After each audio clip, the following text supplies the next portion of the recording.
If you're aiming for 100K in savings and it feels like 100 years away, the problem usually isn't how much you're earning, but it's your financial literacy. And almost none of us were taught any of these principles at school. I'm 39, and in 9 years' time, my husband and I plan to retire early and become work optional. We're not super high earners, we haven't inherited any money from our parents, and we don't come from generational wealth. When he first suggested this idea, I genuinely thought it was an insane one. And then we did the maths and figured out what we needed to do to get to this goal. And the goal itself wasn't actually the problem. It was the habits and the things that we had to do every single day to make it happen. So these are the 10 financial literacy habits that got us to this stage right now and are going to help us get to the goal that we want to in 9 years' time. You don't need to know anything about money to start. Every one of these is a beginner habit, and you can implement one or all of these habits this week if you wanted to. Stick around for number 10. I genuinely believe that this is the reason why we are where we are today. Number 1 is budgeting so that you are living below your means. I know that there is commonly a misconception about how budgeting is perceived and that it is restrictive and you don't get to have fun and live the life you want, but I want to encourage you to see it in a different way. Budgeting shines a light on what you have in front of you and what you have to work with so that you live within the amount of money that you are earning every month and that you're not overspending and going into debt. Don't overcomplicate it. It can actually be quite a simple thing to do. And there are so many different methods and ways that you can budget, which I'll get to in a second. But I also want you to think about budgeting in a different way in terms of the way you perceive what you're doing. Instead of it being restrictive and maybe negative, you can rather think about it like, I get to save for this pair of shoes. I get to save to put away money so that I can go on this dream vacation that I've wanted to go on for a really long time. Reframing your thinking and realizing that there is some room in your budget because you know where the money is going. So you can actually save for things that you really like, put money away for your future if that's what you are aiming for. And I think the most important thing about budgeting is that you know your limits because you know exactly what's going on in front of you. And budgeting can be done in so many different ways, through apps, through your banking app maybe, could be a completely separate app, it could be a spreadsheet. I personally use a spreadsheet that I've built, but there really are so many different methods that you can use to budget, and it doesn't have to be complicated. It can be as easy as downloading your bank statement, categorizing everything, and having a look at what's going on for the month, maybe spending 10 minutes once a week. Once you get used to it, I spend maybe 20 to 30 minutes once a month doing my budgeting, but I've been doing it for a very long time. If you're doing this as a beginner, I would encourage you to do it at least once a week. Just sit down for 10 minutes, look at what's going on, see where you are, and then you can actually plan your next week or your next few weeks, and you don't feel like you don't know what's happening with your money and you don't feel anxious about it because you don't know where all your money is going. Number 2 is having an emergency fund, and my mom used to call it an F4 fund. Basically, this money is going to help you to get out of a major emergency or help you to get out of a really bad situation. So there are multiple uses for an emergency fund, but ultimately the main reason why you have this money sitting in an available place so that it's easy to get to and it's earning a little bit of interest along the way is that you don't have to go into debt when something bad happens and you desperately need to be saved. Maybe you've lost your job or you're in a job that is incredibly bad for you. It could be stress related. It could be somebody you're working with and it's a situation you need to get out of. You could use your emergency fund in these situations. Other situations are, even if you have car insurance, you might get into a really bad accident. You might have medical bills or a really big car repair to pay for as a result of the accident, and you don't have to worry about going into debt now because you have this money put aside for this very reason. You also don't have to rely on anybody else to help you out because you have yourself covered. The basic rule of thumb to work out how big your emergency fund needs to be is normally 3 to 6 months of your core living expenses. Maybe a single person will save 3 months of an emergency fund because they feel comfortable with that number. Somebody who supports a family of 4 is going to save 6 months or maybe 8 months of their core living needs so that if something goes wrong, they have a bigger bucket of money to cover them because there are more people in the household to worry about. But essentially your emergency fund is going to be a figure that you come up with yourself, and it's going to be suited to your situation, not anybody else's. I mentioned this briefly earlier, but you want to keep your emergency fund in an account that is going to earn you some interest, an account that is immediately accessible and liquid. So do your research and find out what that looks like for you where you live in the world. Number 3 is investing in your future. Start saving and investing early if you can, and if it makes you more comfortable, build the habit over time so that you get comfortable with the risk. Starting early is one of the biggest drivers that can catapult your wealth with compound growth. I'm a huge advocate of low-cost, broad market ETFs. Historical data has shown us that markets move every single day, all month, all year. Some months there's going to be a high, some months there's going to be a low, and it's inevitable that this is going to happen, and it can be a little bit scary and it could put you off, but over time the market generally grows, and the sooner that you get into it, the better. There is no good time to get into the market because nobody can predict what it's going to do. The important thing to note here is that you're putting away money that you don't need now and that you aren't going to need for quite a long time. The investing that I'm referring to is investing for the far future. I'm talking decades into your life. More than likely your retirement fund, or maybe your retire early fund like the one that I'm working towards. I've been investing for decades, so this is money that I haven't needed to touch. I have worked this out by budgeting and making sure that I am only putting away money that I don't need now. My emergency fund is set up already, and I'm only investing money that I know I don't need to access in the next 10 years' time.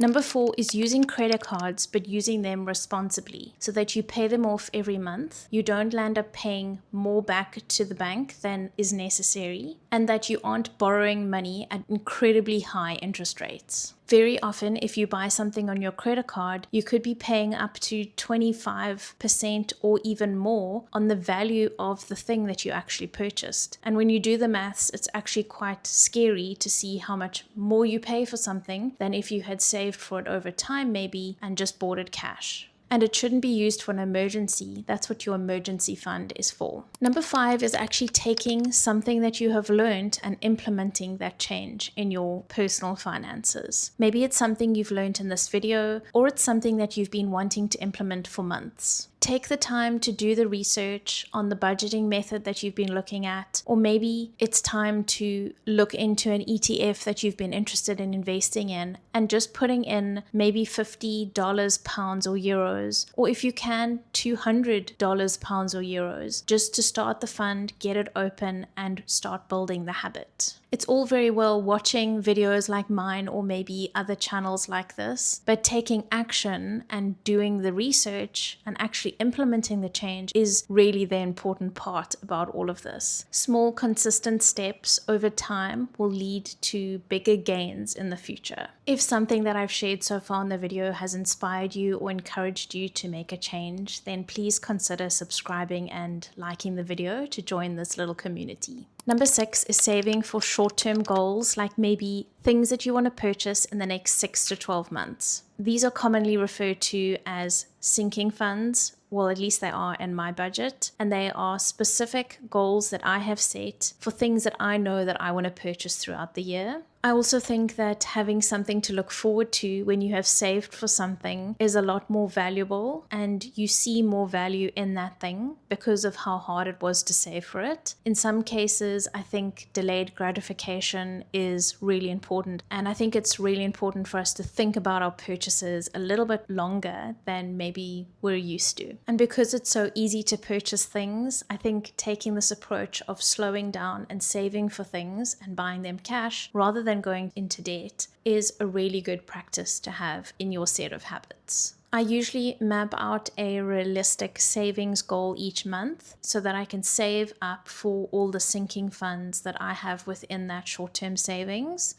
So mine specifically are for vacations, gifts for birthdays, gifts for Christmas.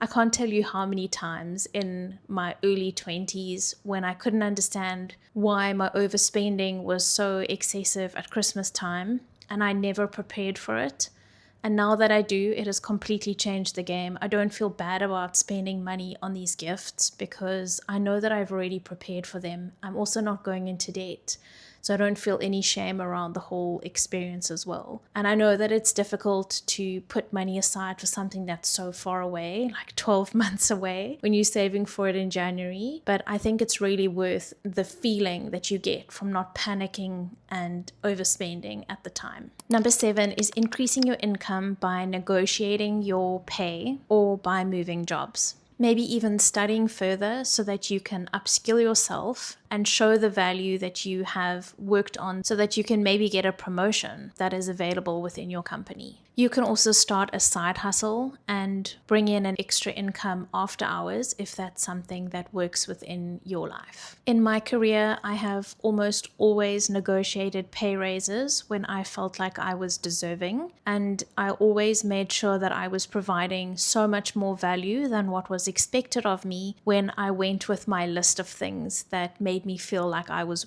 worth more to the company than what I was getting paid. I was never turned down by the companies that I worked for, other than when there was financial strain within the company. So I think it's worth doing, and this extra money could potentially change your budget, and it could change your savings goals or help you pay off something that you've been trying to pay off. I'm a true believer in asking, and the worst that can happen is they say no, but maybe they meet you in the middle, or they say yes to the amount that you're asking for. If you don't ask, you're not going to get anything because they're not going to come after you to try and give you more money. Moving jobs and negotiating your pay when you do this is also another way to increase your income. It's not guaranteed, but if you sell yourself really well and you prove that you can do the work, then this is a really good method of increasing your pay. You are starting fresh with an opportunity to sell yourself with the skills that you have in your current role and all your past roles before that. Whichever way you manage to increase your income,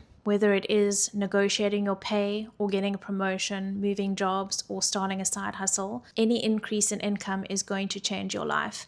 Even if it is a very small bump, it's going to change something in your life for the better. Number 8 is realigning your goals to focus on you rather than what's going on in everybody else's life around you. Maybe you are comparing somebody else's grand life that they are having, but you actually don't know that they are sitting in piles of debt, and they're just not telling you that. They're just showing you all the good parts of their life, but not being realistic about what's really going on behind the scenes. All of us are living lives that we have no idea of what's going on in everybody else's life, and we tend to compare ourselves to other people. And as I've gotten older, I've realized that comparing myself to anybody else is pretty much useless because, like I mentioned, I don't know their situations, and I'm only in control of my own life. You need to build your life and your dreams based on what you can afford, not on what somebody else can afford, because that's not your life. You need to live within your means and build your values and dreams with what you can work with. Your spending habits should reflect what you value and care about. Number 9 is understanding overconsumption and removing the triggers if marketing tactics keep catching you. Delete and unsubscribe from the brand emails that keep coming into your inbox. Take the shopping apps off your phone and close the web pages of the sites that you love shopping on. I know this is easier said than done, and I know you can just open them all up again, but try and remove the things off your phone and your computer that are causing you to spend more money than you maybe wish you would. If you go to the mall for entertainment, then try to find a hobby and try not to go as much. Don't take the fun out of shopping if that is something that you still really want to do. I still love going to the mall. I just don't go as often as maybe I used to go. And I've found other ways to entertain myself so that I don't fall back into that habit. The other thing is that the purchases that I make now are really well considered, and I really do my research before just buying mindlessly, and I always try to buy quality over quantity. Understanding this dopamine mind game that we are being fed is the first step. Number 10 is set yourself long-term financial goals on your own or with your partner. I know that the cost of living crisis is a real thing, and I know that most of us wonder how we're ever going to afford a home if we haven't bought one yet. But I think it's really important to set goals even if we think they are really hard. Because if we don't set the goals, we are never going to work towards them bit by bit, and we are never going to get to those goals if we don't try. You also won't know where you're going if you're not working towards something specific. You might need to get through a few steps before you get to the point of even saving for something, because you need to work off your debt first. So focus on that first and pay it off bit by bit until that's sorted out, and then move on to the next goal that you have. You don't have to set one goal at a time, or maybe that works better for you, that you tackle one thing at a time, but you could set all your goals in the order that you want to achieve them and then work through them one at a time. Just do the thing that you can see working for you so that you can make the changes that you want to make. Thankfully, my husband and I have been on the same page in terms of our money goals pretty much since we started dating. But ultimately, it was his idea to retire early and become work optional. I initially thought that this was a really crazy idea, and I had no idea how we were going to get there until we both sat down and did the calculations and figured out how we were going to do this. This goal has definitely been tweaked over the years, and there have been different levers that we've been able to pull on because circumstances have changed. But ultimately, the goal has remained. It's just changed along the way. And we are now on track to retire early in 9 years' time and become work optional. I'm going to be 48 and my husband will be 53. For him, that's 12 years earlier than the normal retirement date of 65. And for me, it's 17 years earlier. And if we are really lucky that this plan works, we're going to have so much more quality time together, because at the moment we pretty much only see each other in the evenings and on the weekends. And to be completely honest, I know that we're not going to sit around and twiddle our thumbs. We, like I mentioned earlier, might become work optional, so we might work on projects that still bring in an income, but we don't have to rely on that income to be able to cover our necessities, because that part was already taken care of. We're going to be able to spend time doing the things that we love and doing the things that we enjoy doing together, because we have the option to do so, rather than being forced into the jobs that we are good at doing right now. I hope that you have found a takeaway from this video, something to motivate you and something to encourage you to do something a little bit differently, maybe this week, maybe this month. Leave your thoughts in the comments below if you have any, and ask any questions if you have any. And if you enjoyed the video, please give it a like and hit subscribe so that you can see more videos like this. And I'll see you in the next video.